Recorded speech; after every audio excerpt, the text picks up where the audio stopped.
So I've been doing this the last couple of weeks. I'm just giving you the text. This is short. It's like 8 pages, and that's only about like a 6. But I just put our prayer on the front. Just copied and pasted it on there. So, and the prayer is written by Alan Patton. Do any of you know that name? So he wrote a book called My Beloved Cry of the Beloved Country. Yeah. He's from South Africa, and the book is about apartheid in South Africa. It's a novel, but this is a prayer he wrote, so I thought it would be appropriate. So please pray with me. O Lord, open my eyes that I may see the needs of others. Open my ears that I may hear their cries. Open my heart so that they need not be without succor. Let me not be afraid to defend the weak because of the anger of the strong, nor afraid to defend the poor because of the anger of the rich. Show me where love and hope and faith are needed, and use me to bring them to those places. And so open my eyes and ears that I'm this coming day to be able to do some the work of peace for thee. Right. So we're going to talk about today the Confession of Belhar, and we'll continue it next week. So this is the newest confession in our book of confessions. It was added by us in 2014. I believe it was written in 1982. And then it got updated in 1986. I think they made a few little tweaks. But the context of this one is obviously South Africa and apartheid, right? And apartheid is typically dated to go from 1948 to 1994, though it isn't codified into a law, but it's in practice earlier, right? So the very word apartheid means apartness, right? Those of you who maybe have a little Dutch, right? So it's just, so we could actually just say it means a segregation, really, is what the term means, right? So this gets enacted into law in 1948 as part of the platform of the party that swept all of the elections that year in South Africa. It was called the National Party, was the name of the party. And when they came to power, their whole campaign was basically run on the white fear, that what was going to happen was black people were going to come to the cities, they were going to take jobs from the whites, their crime rate was going to increase, right? This is a playbook that gets used over and over and over again, right? The idea that these people are going to come, they're going to infiltrate, they're going to destroy everything, right? I mean, to show how this playbook is used, for a couple of years, Christina and I lived in right outside of St. Louis, Missouri, in a town called St. Charles. So if you know that area, right, there's the Mississippi comes down, and so does the Missouri rivers, and they meet. Well, we were just on the other side of the Missouri River, so the downtown St. Louis was half an hour away, right? But this is where all the white flight had happened, and they'd actually, in about 10 years earlier, St. Louis had built this big transit system, a bus system, and trains, and they campaigned to not have the trains run into St. Charles.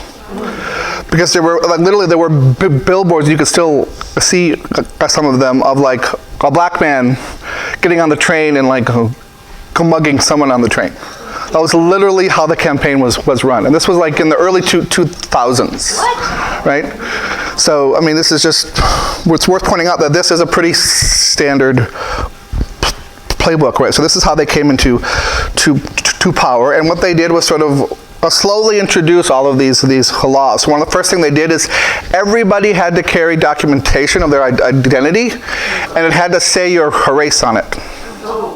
Right? So it had to actually put you into a category. The South African, Dutch government had these 3 categories they put people into: black and white. There's also a term they could use that was colored, which meant someone who was biracial. Right, so they actually had these three categories. You had to be put into, what's that? Oh yeah, that was also like, I think it was a foreigner, but I think they ended up putting a lot of those people into colored, right? Which again, what are you doing? You're creating an intentional racial hierarchy. It's not just an either or, there's a hierarchy. And so the people who are the colored, like they actually will discriminate against the blacks because they want to be treated better, even if they're not treated as good as the whites. Right? All this is pretty intentional, right? So that was one of the first things they did. Then they started within the 10 years kind of after they came to power, they did a whole bunch of things. They removed the blacks from citizenship roles. Therefore, you can't vote, right? They were denied land ownership. They actually said it's illegal for a person categorized as a black to own property, right? You couldn't go to the good schools, right? Interracial marriage was outlawed. If you were a black, it was increasingly hard to travel from one state to another, like within South Africa, right? So they created all of these policies meant to keep people apart, meant to have control, right? These processes dehumanized everybody, right? I want to make that a really clear point. It dehumanizes everyone when we do these kinds of things, right? So the people of color, whether they're black or in this category of colored, right, they're oppressed, victimized, tortured, murdered. I mean, all of these kinds of things happen in, a racially ordered societies. It was also the case that at first it was all white men, but I think they did end up requiring women to do it too. You had to serve in the South African Defense Force, which was kind of their version of the National Guard, which enforced all of these laws. So if you were white, you had to enforce them. Like the government forced you to be complicit in this, right? So then you have to actually actively dehumanize other people, which actually dehumanizes you. I mean, this is the consequence of this, right? So you participate in this big structural sin. You have to buy into this whole way of thinking, right? So that's what ends up happening. And some of you may know this history, but in the late 80s, the world started paying attention after there were all these atrocities. There were several protests by the blacks, in which, and I think at least one of them, they killed over 1,000 people. I mean, the military just came in and mowed people down, right? And so eventually the world, turned on South Africa, as they ought to have very long ago, right? What we don't always pay attention to in all of this is how complicit the churches were, and in fact, we could almost argue that they caused it. When the Dutch settled South Africa, I think they first got there in 1652 and planted permanent stations, right? Even then, we have documents that basically these ideas are already there. I mean, that early, right? Where they're talking about we as the white people who have the Christian faith, we're superior to the people who are here. It's our job to provide them, a civilized world, to bring the Christian faith to them. They're already talking that way. So they're already putting these ideas into practice. And in fact, it's the Dutch missionary society that creates these three categories of black, colored, and white, and actually creates three different, when they bring, when they come in as missionaries, they actually created three different churches. One for the blacks, one for the colored, one for the whites. Right? And eventually they got to the point where it was actually in church law is you couldn't worship at one of the other groups. You couldn't take communion in one of the other churches. So this apartness, this apartheid is being rooted into the very structure of the church. So it's in the church, it's in the society at large, right? So when we get into kind of the 60s or so, a black church followed by the colored church in South Africa says this is a cause for what's called a state of confession. We actually need to address this. So this is against the gospel. And so they were working on this, and eventually in the early 80s, we get the Belhar confession, right? And at this point, we're getting whites who are leaving the white church and trying to join with the black churches, right? But again, it's illegal to worship there. I mean, think about how this is all codified into law, right? It's like we'd be here if we've got a church for the Mexicans, and you and I can't go, or the government will arrest us. I mean, this is how bad some of this was, right? So we get this confession, right? And it's several other Reformed groups have subsequently picked it up and made it a confession for them, including the PCUSA. But even getting this into the book of confessions, I could teach a whole class on that, to just talk about how we got it in, because we actually first tried to introduce it in 2001, and it took till 2014. And the first time we actually put it up to the Presbyterians, they voted it down, right? Because, so this is one of the things I think is worth pointing out, is if you read it, and we'll see some of this, it isn't merely calling people to account for the past sins, like we did these things in the past. It's saying, you're doing them right now. Right? And when we had all the information around it, we're talking about it, the reason why the PCUSA added it was to say we needed to not only repent of our own past complicity in things like slavery and racism in this country, but this confession is pointing to it how we're still actively participating in it.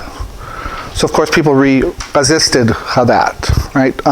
We're actually getting arguments like, we're in a period of decline, people aren't coming to a church, why are you giving us all these heavy things and talking about racism, right? They didn't want to deal with it. We should be working on growing our numbers, right? And of course it's worth pointing out, our church is still 90% white, or as a denomination, right? So there's still resistance to these things, right? So a couple of things about Belhar before we actually look at the text, right? So this is the only confession in our book of confession. In fact, there aren't a lot of confessions that aren't written by what we will call a Western church, right? So it's not written by a church that's rooted in Europe or North America. It's actually written in the Third World. So it's written by what we tend to call a mission church, meaning it was founded originally by missionaries, right?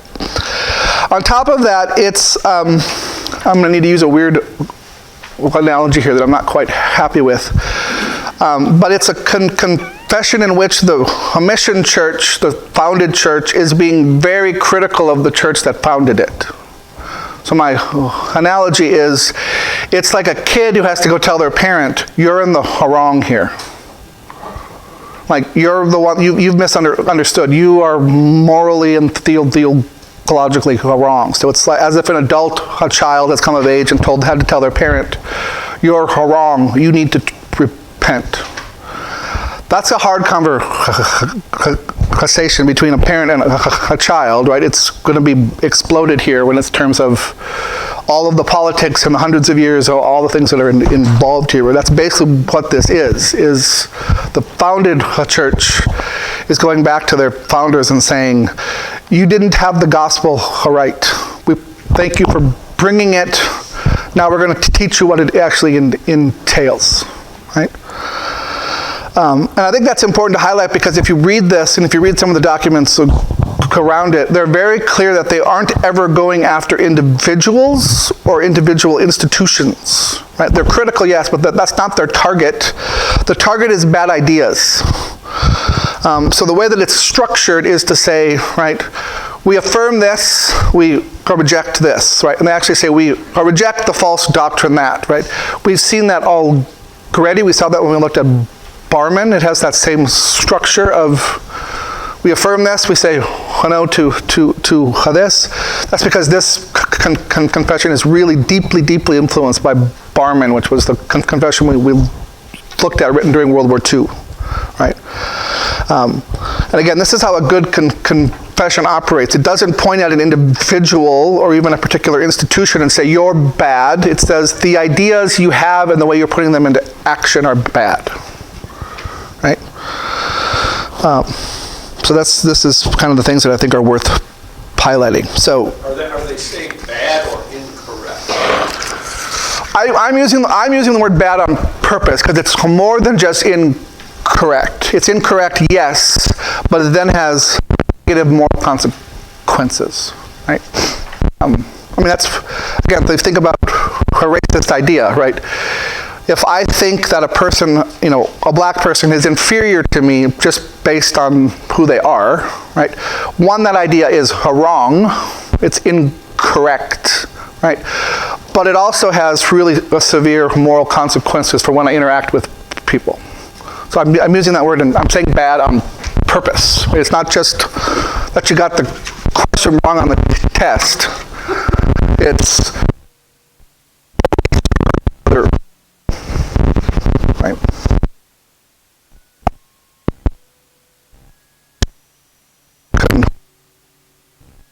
I gave it to you, but I'm giving you all some of the intro material and some appendices, but it's only, I think, 5 pages. Yeah, it's 4 and a third. Right? Shorter confessions. It's got a very brief introduction that basically affirms the Trinity. It almost sounds like you're reading the Apostles' Creed. And then it talks about the church and how the church is the unity in its identity is tied up with God's identity, right? So that's 10.1 and 10.2 in here, right? I mean, it's very, very short. I mean, it's 3 sentences, right? We then get 3 sections that are highlighted by "we believe," and then we reject any doctrine. And those are basically into 3 themes. The themes are unity, reconciliation, and justice. And then we get basically a benediction at the end, right? Which is, again, it affirms that Jesus is Lord, and it gives a Trinitarian benediction, right? So it's, one second, it's affirming all kinds of the earlier creeds and confessions. It's mirroring Nicaea, it's mirroring the Apostles' Creed. There's some things in there that are almost quotations of things like the Catechism. So it's affirming all of those things. But again, it's focusing on a particular circumstance and a particular set of issues. Katie, you wanted to... I was looking at 10.2, and I know it's the 10.2, and I know it's the English major in me. Yes. But I think it's so important that it doesn't say the communion of saints called from the human family. That's very intentional, right? I mean, the whole idea here is it's already setting up everything that's going to come afterwards, right? That tends to be how these documents work. Like, they're so short and terse that they're packed with very intentionally worded phrases that then get unpacked afterwards, right? So what's happening there is, yes, it's the entire human race, which means blacks and whites and colored. I mean, it's intentionally in the context. It's everybody. A church is being drawn from this. So the church ought to be a community that includes all of these people. So this threefold setup of you've got a church for the blacks and the coloreds and the whites is wrong off of the bat. We're already being introduced to that idea. There's one church. It should be unified. It's a unity of the entire human family, right? So yeah, that's what it's doing, right? So what I want us to do is kind of to look at what this document says, particularly about these themes of unity, reconciliation, and justice. I think another way to read it and pay attention is it basically is making all kinds of claims about who God is, like God's identity, and then it says our identity is somehow found in God or should flow out of God. So let's pay attention to what it says about God, and then therefore what it says about us, right? And I'll give you just a few kind of hints about each of these 3 themes, right? So one of the things that's going to highlight right away again is unity, right? So it's basically going to claim if we are not united as the church, if we're kept apart from one another, either because we do it to ourselves or outside forces do it to us, right? rest have a good Christian faith. We're not you united. The rest of the world is basically saying, why would we want to be part of you? All of this language of unity, you're basically being hypocrites, right?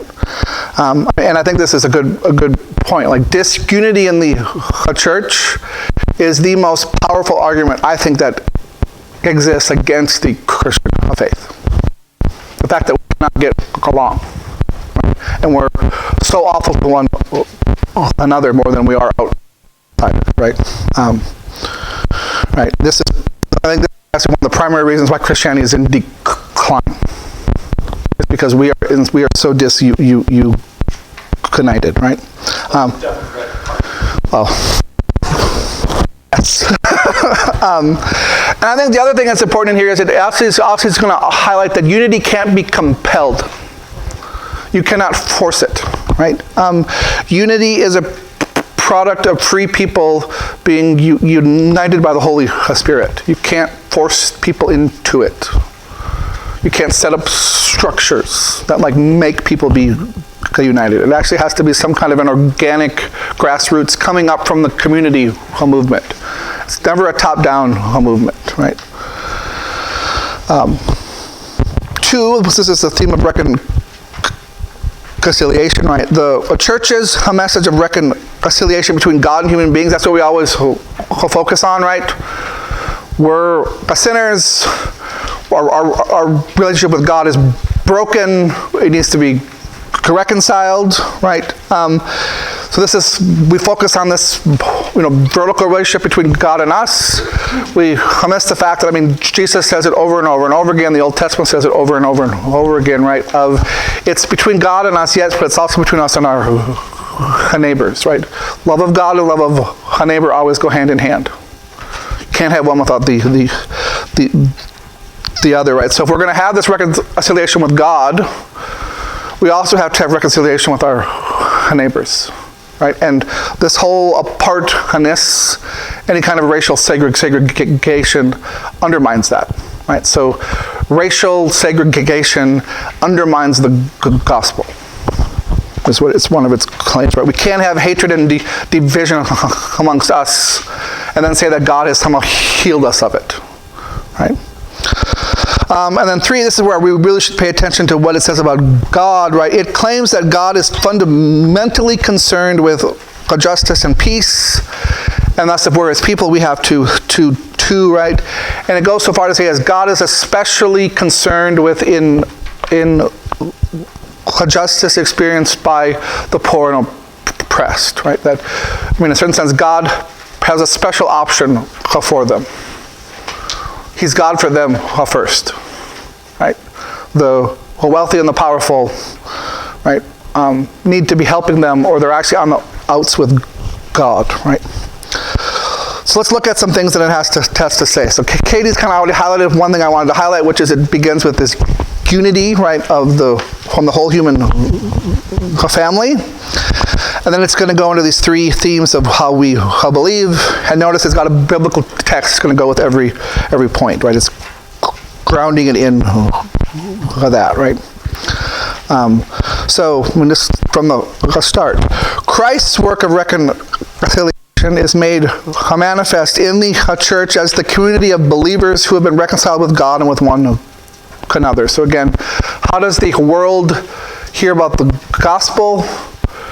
It hears about it from the church. What's the church? It's the community of believers who've been reconciled with God and with one another. So if we have segregation, we're not the church. It's almost what it's saying, right? This unity, therefore, is both a gift and an obligation for the Church of Jesus Christ. That through the working of God's Spirit, it's Pentecost is appropriate, right? It is a binding force, yet simultaneously a reality which must be earnestly pursued and sought. One which the people of God must continually be built up to attain. So it's claiming here that yes, God is the one that initiates all this. God is the primary worker in reconciling us to God himself and also us to one another. But we also have to work at it. We have to put it into practice. It's not just going to happen. we hang out here and sing kumbaya, right? It isn't just going to all come into to being. We have to seek it out and work for it, right? This unity becomes visible so that the world may believe that a separation, enmity, and hatred between people and groups is a sin which Christ has already conquered, and accordingly that anything which threatens this unity may have no place in the church and must be resisted, right? I mean, this is really key of, right? The whole goal of the church is for people to come to know Jesus. That's his purpose, right? What is Jesus about? He's about overcoming apartness, both between God and us, but between us and one another, right? So, by a church actually affirming this or being complicit in any kind of segregation, again, we are undermining the very core of our faith, right? So, this is how confessions work, right? They basically turn to the community and say, we are in the wrong here. We've got a massive problem. Let's address it. We can't keep doing what we're doing. There's a problem, right? Yeah, it's absolutely what it is, right? It's holding up a mirror to say, like, this is the gospel. You're not corresponding to it, right? I mean, basically, you aren't who you're claiming to be. It's almost a way that you can think of what's happening here, right? So then it's going to say this unity of the people of God must be manifest and be active in a variety of ways. So it's basically saying, here's how you be the church. Love one another. Experience, practice, and pursue community with one another. We are obligated to give ourselves willfully and joyfully to be the benefit and blessing to one another, right? We share one faith, have one calling, have one soul and mind. We have one God and Father, are filled by one Spirit, are baptized with one. I mean, this is just right out of the Bible, pretty much, right? Are baptized with one baptism, eat of one bread and drink of one cup, confess one name, are obedient to one Lord, work for one cause, share one hope, right? We come to know the height and breadth of Christ's love, right? We're a new community built to the stature of Christ, right? We carry and bear one another's burdens. We need one another. We upbuild one another, right? This is what it's saying this unity is, right? And then it says, this unity can be established only in freedom and not under constraint. This is my point. You can't compel this, right? A variety of spiritual gifts, opportunities, backgrounds, and so on are by virtue of the reconciliation in Christ opportunities for mutual service and enrichment, right? So, unpack that a bit, right? Oftentimes, churches say they will welcome everybody, but expect people to conform, right? So this is how we do things here. And if you don't want to do it that way, well, don't come. It's pretty much what we put into practice, right? And it's saying that, no, actually, all the differences we have are for the health of the church. The church should incorporate these things and then therefore grow and adapt and change in our response, right? And then finally, true faith in Jesus Christ is the only condition for membership in this church, right? Of course, we have to know what true faith in Jesus Christ is. That's kind of a loaded statement, right? Therefore, we reject any doctrine, and then here we get the sort of hard things, which absolutizes either a natural diversity or the sinful separation of people in such a way that this absolutization hinders or breaks the visible and active unity of the church, right? So again, if you are creating a church for black people and for white people, you have violated this idea, right? You're actually causing a natural diversity, right, to become a reason for separating people. I mean, it's really the black-white thing would be no different than saying we have a church for redheads and brunettes and blondes, right? Old people, young people, right? Republicans and Democrats. I mean, it's all of it, right? All of these kinds of things. I mean, that's not a natural one. That's one we've created. But like, this is the idea of we don't divide the community based on these things. We're one human family, right?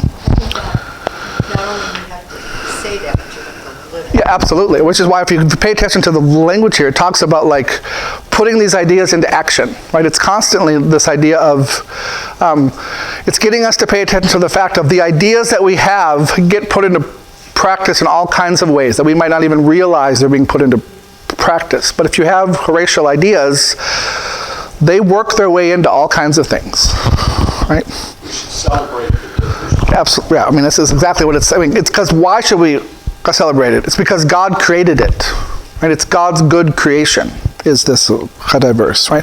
Actually, the bellhar has been used by all kinds of ecological groups to pull out themes from it to say, like, look, it's highlighting all of these ideas that God's creation is diverse because that's the way God created it, and God calls it good. I mean, actually think of the creation story. How does God actually create? If you pay really close attention, He divides things, right? He divides the earth from the sea, divides the air, the sky from the land. I mean, it's a constant set of divisions. It's making things more and more diverse, right? But yet they all have one source, right? It's a division that doesn't cause apartness, right? So we get into these projections again, right? So the next one, right? We reject any doctrine which professes that the spiritual unity is truly being maintained in the bond of peace when believers of the same confession are in effect alienated from one another for the sake of diversity and in despair of reconciliation, right? So, I mean, one of the arguments happening in South Africa at the time, which we see all kinds of forms of, is to keep the peace, we should have these separate communities, which is building into this idea, the idea that we can't get along if you're black and you're white. It's not possible. We're so different. God has made these differences. We should just keep apart, right? It's actually saying, I mean, you still encounter these arguments of people from different races and ethnicities shouldn't mix because God created them. Well, actually, we know that's not how this really works, one, in terms of biology. But, I mean, it's actually, they're finding ways to sneak this division back in and sort of baptizing it. I thought I saw some hands. Dale. Well, this makes me think of Calumet, Michigan, up in the Upper Peninsula. Calumet, the Hecla Mining Company, recruited people from all over Europe to come work in the mines, the copper mines. And they were, in Calumet, they gave plots of land to each ethnic group to build a church. So if a lot of these churches, you can still at least see where they were, and some of them still exist. So St. Anne's was an English church. There is one for Finnish Lutherans at the north end of town. There are French Catholics down the hill in Lake Linda. And so all of these different churches were built in Calumet, which I think at its largest was about 30,000 people, 2,000 today. But the movement was that we're bringing different nationalities together in Calumet to work in the mines. They're all going to work in the mines, but we're going to respect their national identities by letting them build their own churches and worship that way. Which then, it seems like to me we have this movement from national identity in Europe to partial national identity in Calumet to now we're going to create the national church of Christianity, that the United States will be the Christian nation, which is, it seems like to me, trying to break down those national divisions and unify them around something else. So it's going back and forth between boundaries dividing for diversity and trying to break down boundaries for the sake of unity. Can be sinister both ways. It can, because what ends up happening, so I mean, I think this is a perfect example. So this is a very American story, right? You could even tell it when we don't have to have Catholics and, Italian Catholics and Finnish Lutherans. We can have people of the same confession.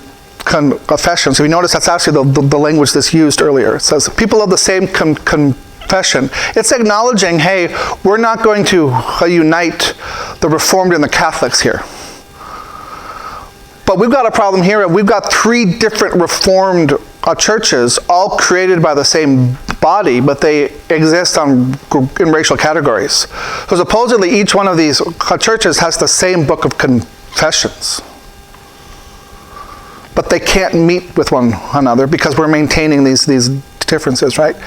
So that's just what's happening in South Africa. We could tell in American story, which goes, we've got all these waves of immigrants, right? We can ask one, why? Well, yes, people are fleeing all kinds of problems back in Europe and coming here, but why does the American government want them here? Work, right? In part, but think of all these waves of immigrants. What are they doing? Oh, a lot of them. Chinese. Well, yeah, but I don't want to get there yet. That's part of the problem, right? Well, they're settling the country, right? So you give them a plot of land. Well, someone's already on that land. Yeah. One, right? But they're not included in the American identity in a racial category, right? That's one, right? We've got that problem of we got the Chinese come in and build the railroad, but there's immigrants of a certain kind that are never fully incorporated in. They're not part of the identity of the nation. Right? So, and even then, again, this is a very common story, but the ideal American, let's say mid-19th century, is a white Protestant. You get into the early 20th century, and maybe we'll include the Catholics, so we're not so sure about the Irish and the Italians. Right? But then they get included. So yes, there's an expansion, but it makes the identity category bigger by more strongly excluding others. So there's a hierarchy, but this gets into racial identity talk, but a white identity group expands and therefore empowers other people to be part of it. But often then the cost is you exclude others even harder. Right? Well, in neighborhoods in Chicago and New York are separated that way. Yeah, well, and again, we intentionally did that, right? And there's all kinds of ways we can analyze this in terms of power and economics, and there's reasons why they did this. It wasn't just purely racial hatred. There's ways of making money on this. There's ways of creating a kind of unity amongst the people who have power. Right, but then you're permanently creating intentional, and trying to create permanent lower classes, right? And racial ideas are the easiest because you can just see it. It's only white South Africans. Right now, right? Yeah. There's also the language thing, because Yep. in some of those, the people that didn't have the education, usually the women, Yeah.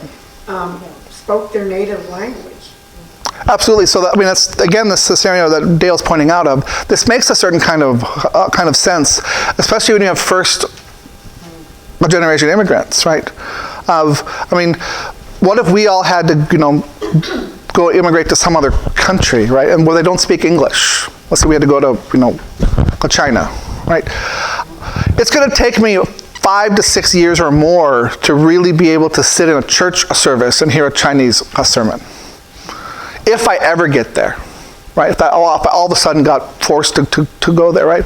So for something like a worship, I'm going to want to go to a community where I hear a sermon in English, right? Because I want to be able to pay attention, and this is important, right? So we should grant that, right? That's an important thing. The issue is once your kids will speak English. That's how language works. The kids will pick it up. So you do not need these immigrant churches, right? After that first wave of immigrants basically dies, right? So you basically need them for 50 or 60 years. And then which did tend to happen. We tend to get these churches to emerging. You can tell the story with the Lutherans, or especially because they're coming from all these Scandinavian or Germanic countries. We've got Swedish and Finnish and Norwegian and Danish Lutherans, and then we got Germans, and we've got maybe some, people from Switzerland who speak French, right? They're all part of this, same kind of Lutheran identity, right? They believe the same things, right? Once a language isn't a reason to keep them apart, they ought to merge, which they oftentimes did. But we also see groups that don't go with the merge, and they're oftentimes doing it out of the need of holding on to an ethnic identity. Where we see it right now is with the Orthodox churches, so the Eastern Orthodox churches, right? They still have a Russian, a Serbian, a Greek, right, Orthodox church, and they have their church services in those languages, right?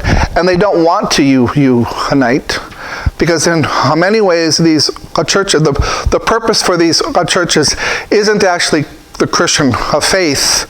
It's to have a club of people who share your ethnic identity. Right? So again, there's good reasons for it, but it gets corrupted really quick. Doug was first, and then I think there was a hand over here too. But Is there any of this involved in the Christian nationalist movement? so absolutely, this is what it is. It's about creating a national identity, right? And using the Christian faith to do so, right? Not the real faith. Well, but that's the thing. You've turned Christianity into a weapon. As soon as you've done that, you've distorted it. You've already corrupted it, right? But you're using it to create an identity. And again, what's happening is you're saying, we can get into different ways of thinking about Christian nationalism, but they want to create an American identity, which involves a certain kind of understanding of Christianity. And yes, non-white people are welcome to participate, at least sometimes, but they have to assimilate. They have to, and this is openly talked, it's always been open, but it's really openly now of you have to speak the language, and you have to hold certain political ideas, right? And you should probably abandon your religion from home and become Christian now, right? All of these things are creating this identity. So yes, you can have people who aren't white become part of the group, but they basically have to become white people in every way they can, except they can't do that externally, right? So I think it's as deeply about this, right? It's creating a national identity, but it's a national identity rooted in a race, right? And again, why are they doing it? The argument they'll say is a peace, right? Because we want everybody to have peace. You have to have a monoculture, right? And Christianity, from the beginning, is saying that's not how this works. God is what creates unity, not our self-created monoculture, right? And you really are mandated to incorporate. Yes. Yeah. Because what they really want is power. Well, and that's ultimately what it's about, right? It's about the power of saying who's in and who's out. And if you don't truly fit the norm, it's easy to disempower you, right? Dale, we're gonna. You used the word assimilate, which I was thinking, as you said it. Yeah. There was a woman in a graduate program that I was studying in, who did a paper, a very fascinating paper, on the way immigrants in the late 1890s and early 1900s were assimilated as they immigrated into the United States or to become citizens of the United States. Now, I don't know what else involved today to go through that process, but as she talked about that system back in those days, it was quite extensive. It had a lot to do with learning the culture of the country and so on and so forth. We were in a Lutheran church in Fargo that had an assimilation committee. So new members, the assimilation committee was supposed to work with new members to help them assimilate in some ways. It was more about what are your gifts and what can we get you to do. But still the word assimilation was an interesting word there. How do we assimilate? How do we bring people together under what kind of identity? And in China, evidently, if you don't think the right way, you can be re-educated, Yep. and that way you can be assimilated. So again, think about how this works, right? I mean, all these things are important. If you're going to go from being a non-Christian to joining the church, if you're going to be a Christian who, goes from one kind of a denomination to another, if you're going to immigrate from one country to another, right? There is a degree in which you have to come and learn how things work here. We can call that assimilation, right? But it's a voluntary thing of, I'm going to be part of this a system. I don't get to come in like a bull and say, you're going to do things come my way. Like, I'm the guest here. I'm going to play by the rules, right? But the host also ought to respect you and say, you have gifts that might tweak the way we do things. Right? By inviting you into the group, it isn't only you that's going to change, the group is going to change. Right? And assimilation oftentimes takes the form of, the group is static, it's right. Changing it would make it worse. So you need to figure out how to adapt to be part of this. The change is totally on you, right? Whereas real incorporation, the institution changes too. Biological way of thinking about this is if our biodiversity or our gene pool is limited, we turn out to be not very good. We have problems. And that changing of the gene pool helps the whole pool become more healthy. Same way, an animal, they have to get genes from outside of their group in order to be healthy. And I think that's kind of what we're talking about. We're not celebrating that diversity, and we're becoming less of it. So I'm looking at time, but I want to address that point. A concrete way of thinking this in a church way that I think will actually address some of the things happening here.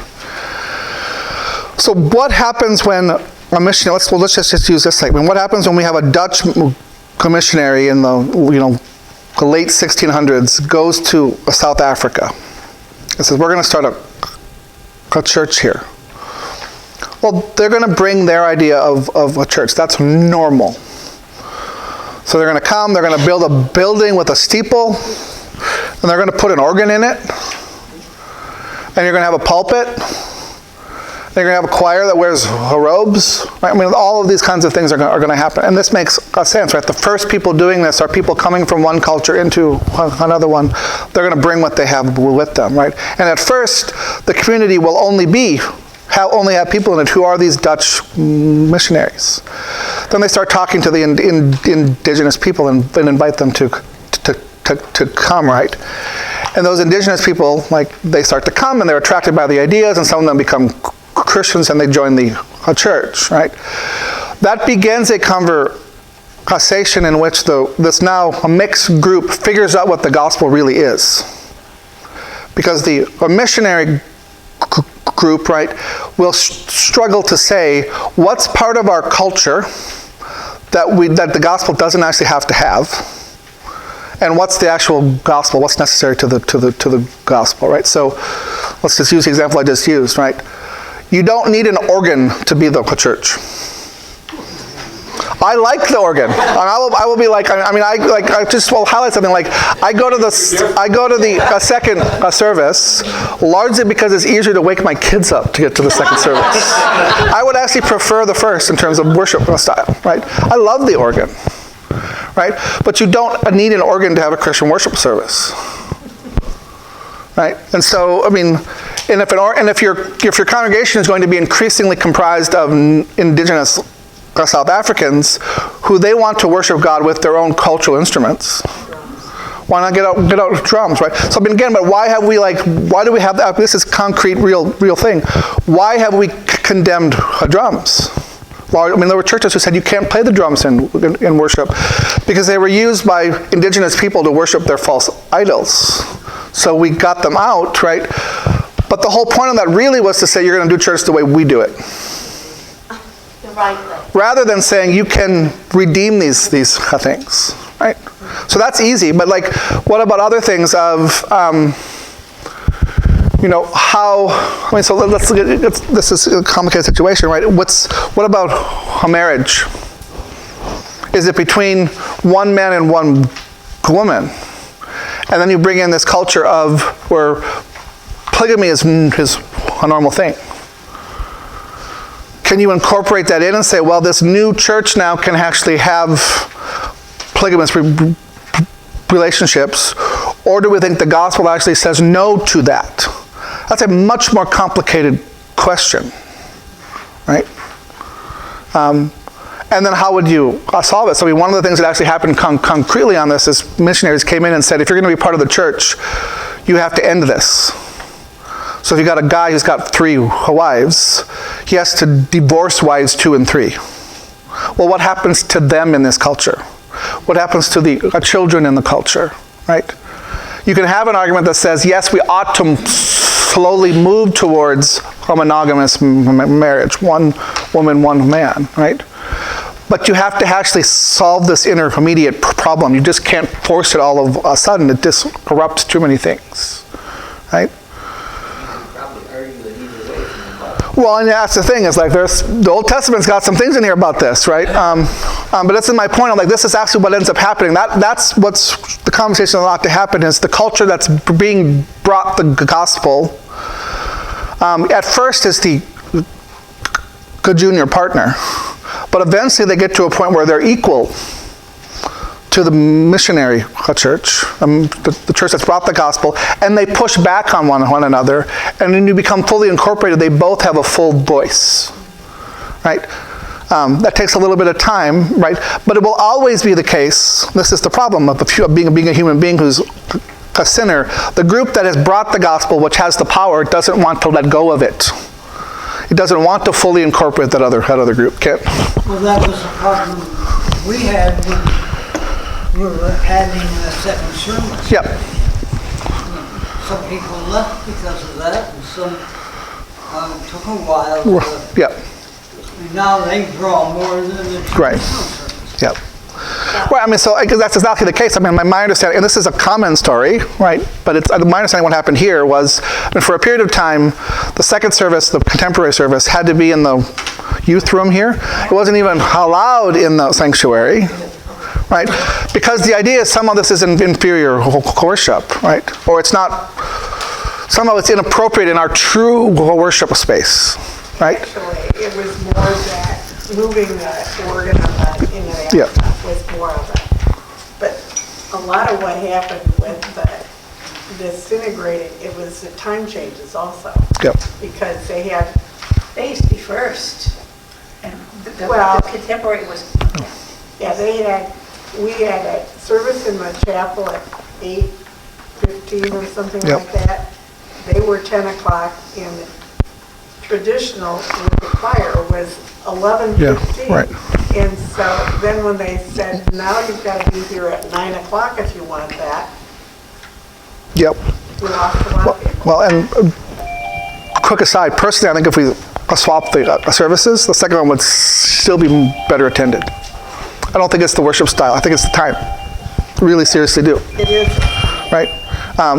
But again, this points to this thing of what happened. This is a really good example of we don't like a change. This is the way we think things are done. Right?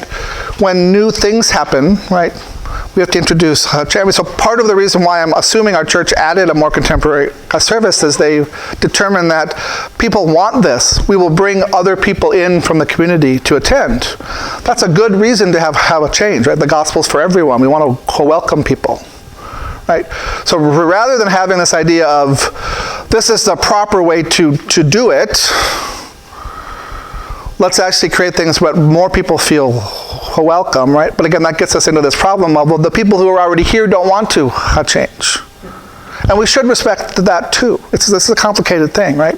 I mean, so we're seeing on a a microcosm what happens in a missionary setting, right?